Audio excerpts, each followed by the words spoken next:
दोस्तों नमस्कार। सत्यप्रिय दलित शोषित वनवासी समाज पार्टी से आज तारीख 25/9/2025 तो दुनिया का जो सबसे शांतिपूर्ण एरिया है लेह लद्दाख वो हिंसा की लपटों से जल उठा है अचानक। और न सिर्फ जल उठा है बल्कि 4 लोग उस भारी हिंसा में मारे जा चुके हैं। पहला एक महत्वपूर्ण तथ्य यहाँ पे ये है, इस हिंसा का आंदोलन का जो संचालक थे सोनम वांगचुक, हम और सारी दुनिया जानती है, एक प्रसिद्ध पर्यावरणविद है, सारी दुनिया में पर्यावरण के लिए लड़ने वाले व्यक्ति के रूप में जाने जाते हैं, जिनके सरपरस्ती में ये आंदोलन चल रहा था। एक तो लेह लद्दाख को विशेष राज्य का दर्जा देने का और पूर्ण राज्य का दर्जा देने का और संविधान की 6वीं अनुसूची में शामिल करने का यह आंदोलन था जो हिंसक हो उठा। यहाँ पर जो महत्वपूर्ण तथ्य की मैं बात कर रहा था, सोनम वांगचुक जो है फरवरी 2025 में पाकिस्तान की यात्रा पर गए थे।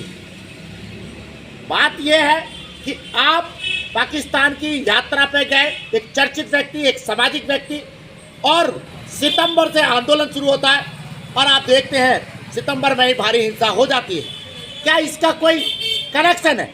देखिए, धारा 370 हटने से पहले जब लेह लद्दाख कश्मीर जम्मू कश्मीर का हिस्सा था तब कहा जाता था साहब इसको केंद्र शासित राज्य बनाया जाए। अब जब केंद्र शासित राज्य है तब कहा जा रहा है साहब उसको एक पूर्ण राज्य बनाया जाए। चलिए, ये आपकी लोकतांत्रिक मांग है, इससे कोई ऐतराज नहीं है, लेकिन हिंसा का जो पैटर्न है वो बेहद चिंतित करने वाला है।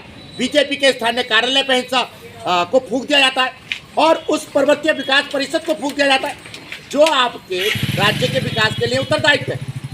अरे, राज्य बनाने का आप मांग कर रहे हैं तो विकास परिषद को फूंकने का क्या मतलब है? अर्थात इस सबके पीछे कोई विदेशी एजेंसियां हो सकती हैं जिन्होंने सोनम वांगचुक के आंदोलन को हाईजैक करके हिंसा भड़का दी, क्योंकि ये क्षेत्र लेह लद्दाख का बेहद संवेदनशील है। चाइना और पाकिस्तान की संधि में खड़ा है, बेहद संवेदनशील सीमा सुरक्षा है। दोस्तों, शीर्षासन धरना आप जानते हैं लगातार जारी है जनहित याचिकाओं के लिए। मैं एक बार फिर दोहरा दूं, जनहित याचिका स्कूली शिक्षा में जाति सूचक शब्दों में कड़ाई से रोक, अम्बेडकर जी को आधिकारिक राष्ट्रपिता घोषित किया जाए, गौतम अदानी, मुकेश अंबानी, रतन टाटा जी को भारत रत्न दिया जाए।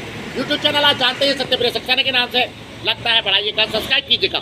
हम सोनम वांगचुक पर कोई डायरेक्ट आरोप नहीं लगा रहे, लेकिन ये याद रखें कि आपके शांतिपूर्ण आंदोलन शांतिपूर्ण ही रहे। ये बेहद संवेदनशील राज्य है जहां सुरक्षा और शांति बेहद आवश्यक है। सुरक्षा एजेंसियां अपना काम कर रही हैं। उम्मीद है आंदोलनकारी भी इस बात का ध्यान रखेंगे। धन्यवाद, नमस्कार।